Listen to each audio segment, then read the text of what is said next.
જ્યારે લગ્નનો પવિત્ર મંડપ લાલચનો અખાડો બની જાય અને વર પક્ષની લોભી માંગણીઓ સામે પિતાની પાઘડી ઝૂકી જાય, ત્યારે એક દીકરી પાસે બે જ રસ્તા બચે છે.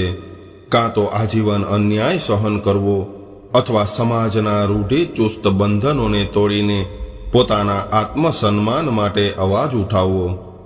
આ વાર્તા ગુજરાતના એક નાના એવા ગામ સુંદરપુરમાં રહેતી જાનકીની છે, જે રાત્રે દહેજના લોભીઓએ જાન પાછી વાળી એ જ કાળી રાત્રે જાનકીએ પોતાના ગૌરવની રક્ષા કાજે એક એવો સાહસિક નિર્ણય લીધો, જેણે આખા ગામની આંખો ખોલી નાખી. પરંતુ વાર્તા અહીંયા પૂરી નથી થતી. આ કપરા સમયમાં આકાશ નામનો એક અજાણ્યો વ્યક્તિ જાનકીની પડખે ઢાલ બનીને ઊભો રહ્યો. આકાશ એક એવો સન્માનિત યુવક, જેણે દહેજ વગર માત્ર સંસ્કારોની પૂંજી જોઈને જાનકીનો હાથ પકડ્યો. શું અપમાનની એ અંધારી રાત એક ગૌરવશાળી ઉત્સવમાં બદલાઈ શકશે? લોભી સમાજ સામે આત્મસન્માન અને સાચા પ્રેમનો વિજય કેવી રીતે થયો? ચાલો જાણીએ આ રૂઢિચુસ્ત પરંપરાઓ સામે સવાલ ઉઠાવતી, દહેજ પ્રથાના દૂષણને જડ મૂળથી ઉખાડતી અને એક નવી આશાનો સૂરજ ઉગાડતી આ હૃદયસ્પર્શી વાર્તા. દહેજના લોભમાં પાછી ફરેલી જાન અને ત્યારબાદ એક યુવકે દુલ્હન સાથે કરેલા લગ્નની આ વાર્તા ગુજરાતના એક નાના એવા ગામ સુંદરપુરમાં રહેતી જાનકીની છે. જાનકી પોતાની સાદગી, સંસ્કાર અને મહેનત માટે આખા પંથકમાં જાણીતી હતી. એના પિતા હરજીવનભાઈ એક સાધારણ ખેડૂત હતા અને માતા મંગળાબેન ઘર સંભાળતા હતા. પરિવાર આર્થિક રીતે ખૂબ સદ્ધર નહોતો, પરંતુ ગામમાં આદરભર્યું સ્થાન ધરાવતો હતો.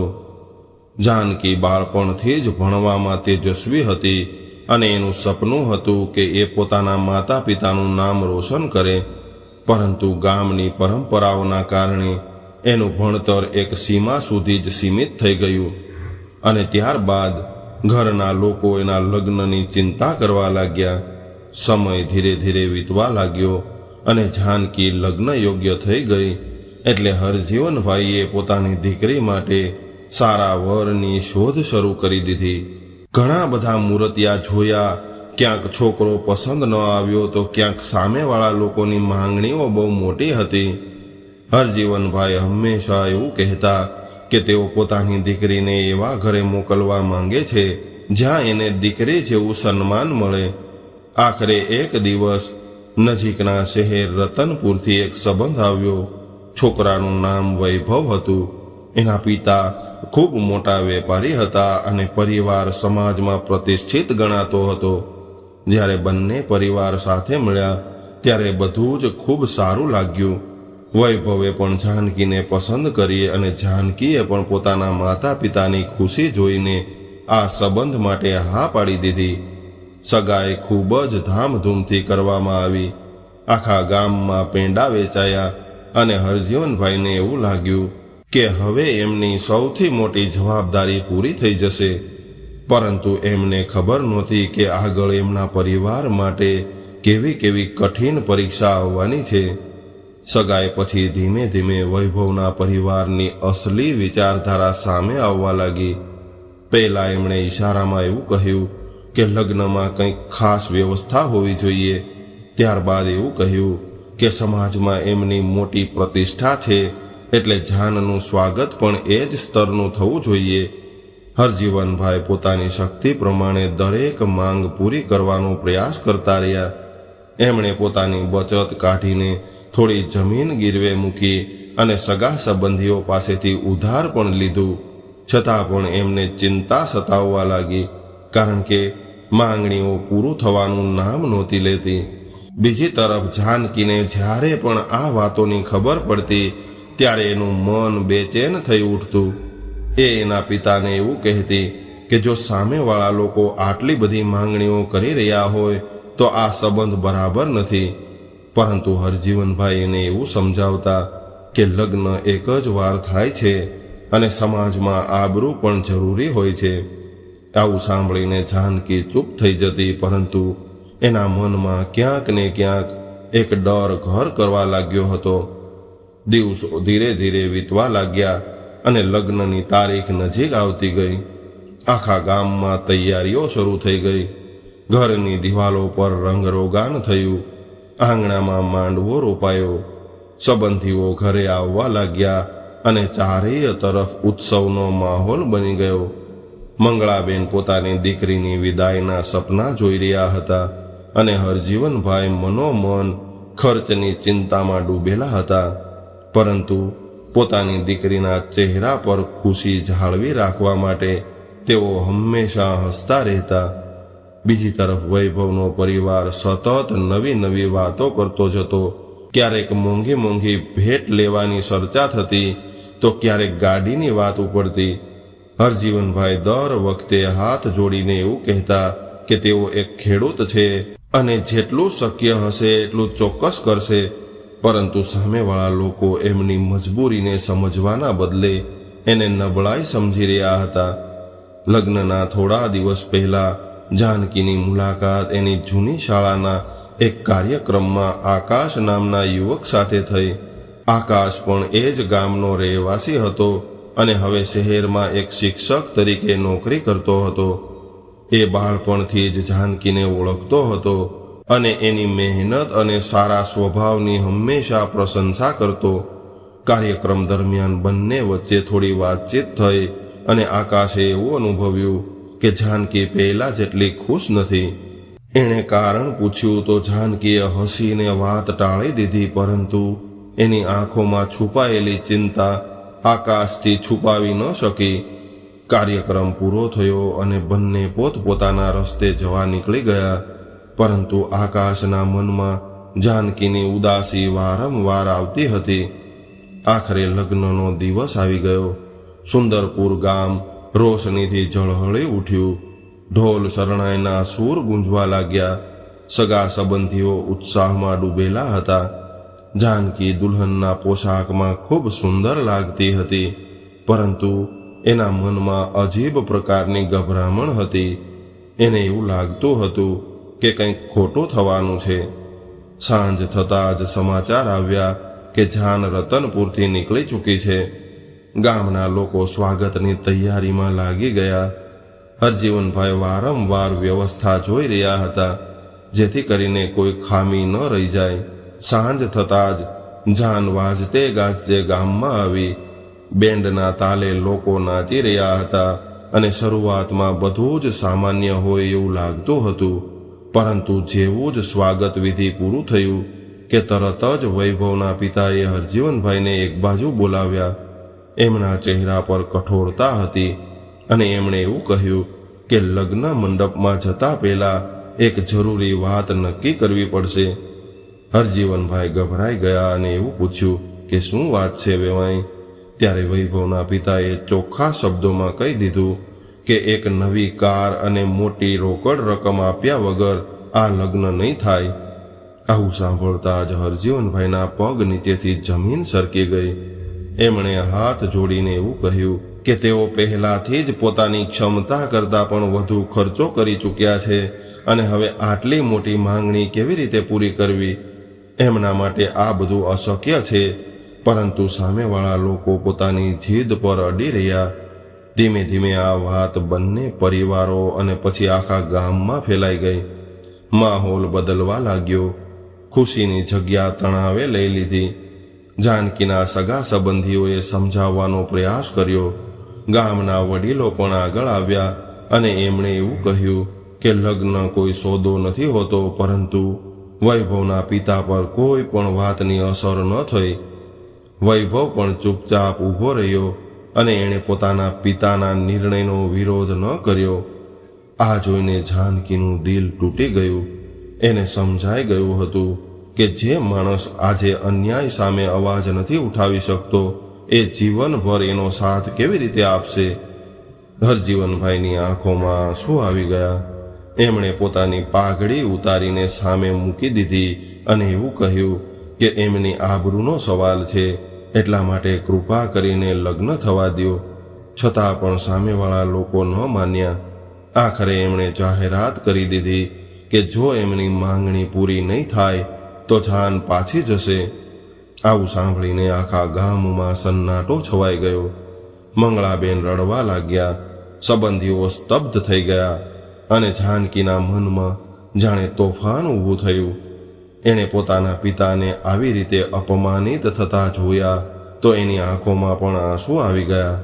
પરંતુ એ જ ક્ષણે એમની અંદર એક નવી શક્તિ જાગી અને એણે નિર્ણય કરી લીધો કે એ આવા લોભી લોકોના ઘરે ક્યારેય નહીં જાય.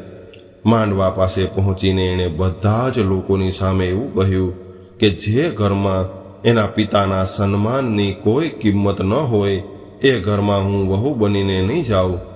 એનો અવાજ એટલો બધો આત્મવિશ્વાસથી ભરેલો હતો કે ત્યાં હાજર રહેલા લોકો થોડી ક્ષણો માટે સ્તબ્ધ થઈ ગયા.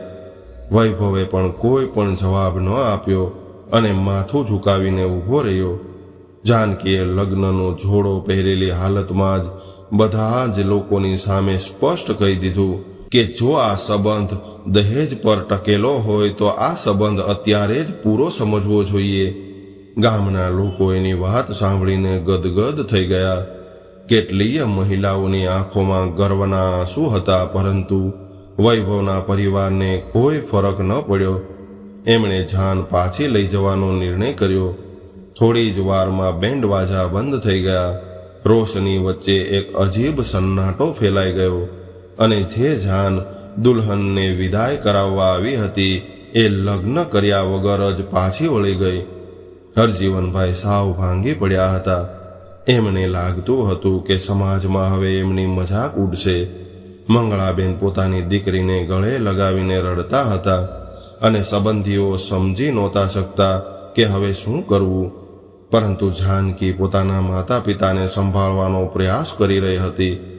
એ પોતે અંદરથી તૂટી ચૂકી હતી, છતાં પણ મજબૂત બની રહી હતી, કારણ કે એ જાણતી હતી કે જો એ પણ ભાંગી પડશે તો એનો પરિવાર સાવ વિખેરાઈ જશે.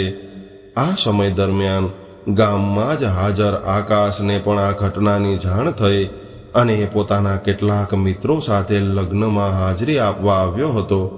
જ્યારે એણે આ આખી વાત સાંભળી ત્યારે એને ખૂબ દુઃખ થયું. એણે દૂર ઊભા રહીને જાનકી અને એના પરિવારની હાલત જોઈ અને એના મનમાં કેટલાય વિચારો આવવા લાગ્યા. એને એવું લાગ્યું કે આ માત્ર એક પરિવારનું અપમાન નથી, પરંતુ આખા સમાજ માટે શરમજનક બાબત છે. રાત ગાઢ થતી જઈ રહી હતી. જાન લગભગ ગામમાંથી નીકળી ચૂકી હતી અને જાનકીના ઘરમાં માતમ જેવો માહોલ હતો, પરંતુ કોઈને અંદાજો નહોતો કે કિસ્મત હજુ એક નવો વળાંક લેવાની છે. આકાશ ચૂપચાપ ઊભો બધું જોઈ રહ્યો હતો અને એના મનમાં એક એવો નિર્ણય આકાર લઈ રહ્યો હતો જે ન માત્ર જાનકીના જીવનને બદલી શકે એમ હતો, પરંતુ દહેજ જેવી બદી સામે એક ઉદાહરણ પણ પૂરું પાડી શકે એમ હતો. બારાત પાછી ફર્યા પછી સુંદરપુર ગામનો માહોલ બદલાઈ ગયો હતો. ગામના લોકો નાના નાના જૂથમાં ઊભા રહીને આ જ ઘટનાની ચર્ચા કરી રહ્યા હતા. હરજીવનભાઈના આંગણામાં બેસેલા સંબંધીઓ એકબીજાને આશ્વાસન આપી રહ્યા હતા, પરંતુ કોઈની પાસે એવા શબ્દો નહોતા જે માતા પિતાના ભાંગેલા મનને શાંત કરી શકે. એ જ સમયે આકાશ ત્યાં પહોંચી ગયો અને એણે આગળ વધીને હરજીવનભાઈના ચરણ સ્પર્શ કર્યા અને આદર સાથે એમની પાસે બેસી ગયો.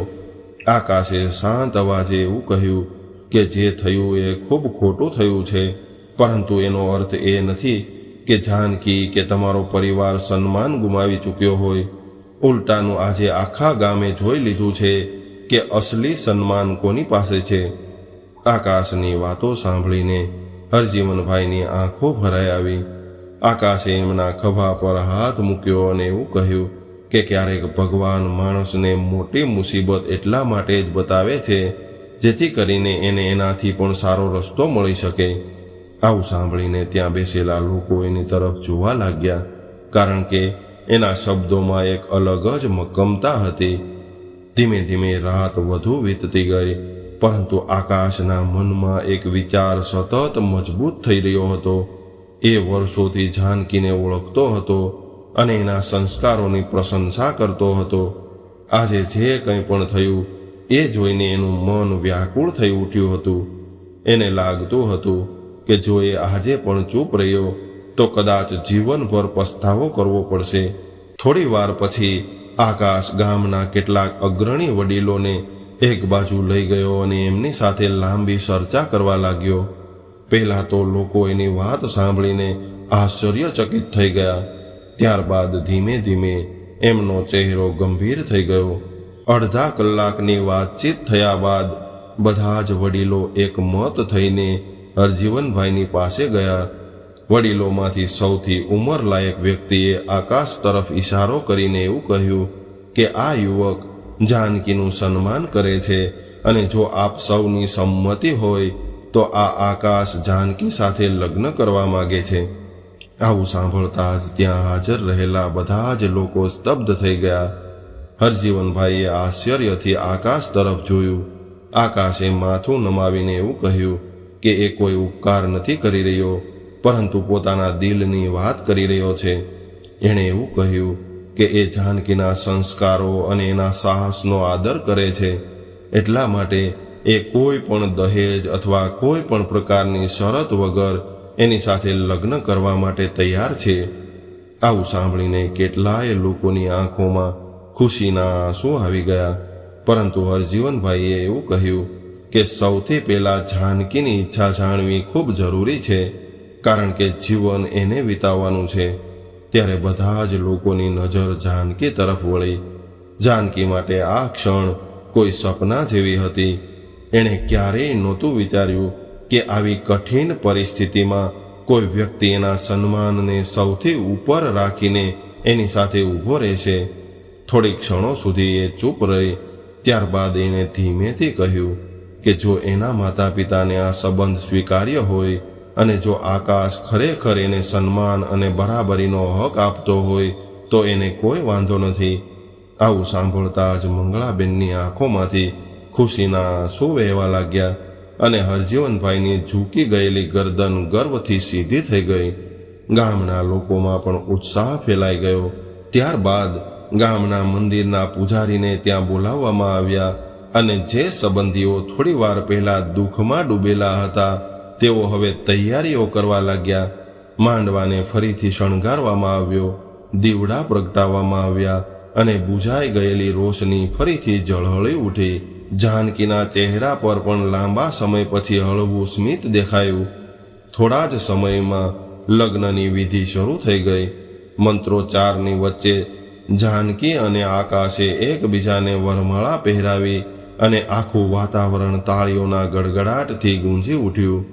વડીલોએ એવું કહ્યું કે અમે અમારા જીવનમાં આવા દ્રશ્યો ખૂબ ઓછા જોયા છે, જ્યાં અપમાનની રાત સન્માનના ઉત્સાહમાં બદલાઈ ગઈ હોય.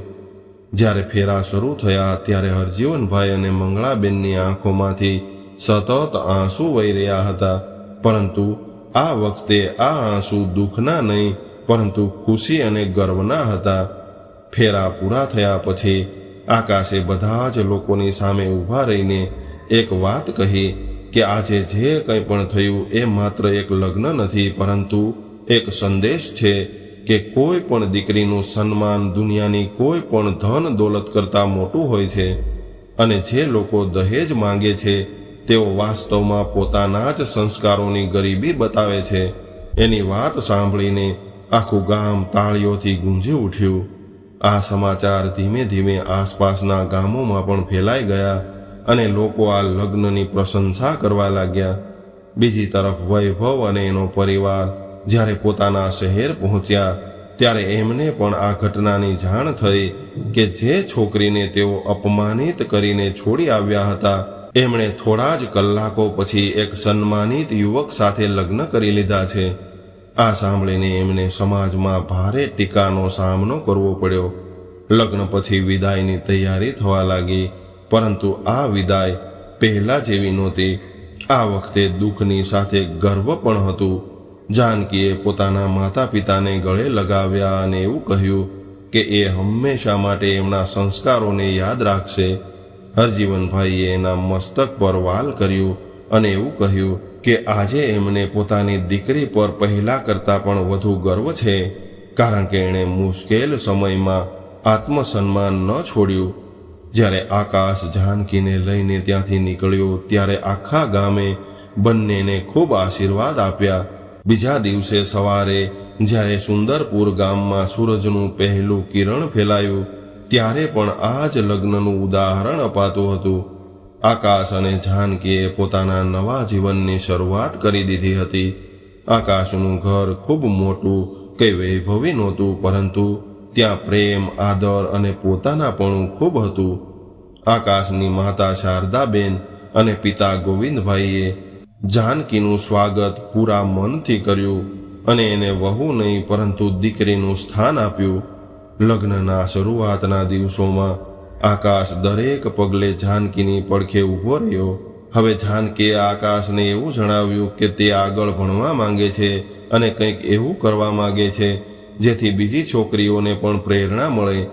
ત્યારે આકાશે તરત જ એનો સ્વીકાર કરી લીધો અને થોડા મહિનાઓ પછી જાનકીએ પોતાનું ભણતર ફરીથી શરૂ કરી દીધું. ગામની ઘણી છોકરીઓ એનાથી પ્રેરિત થઈને આગળ ભણવાની મંજૂરી માંગવા લાગી. આ બદલાવ નાનો જરૂર હતો, પરંતુ એની અસર દૂર સુધી દેખાવા લાગી હતી. બીજી તરફ હરજીવનભાઈ અને મંગળાબેન પણ હવે પહેલા કરતાં ખૂબ ખુશ રહેવા લાગ્યા હતા.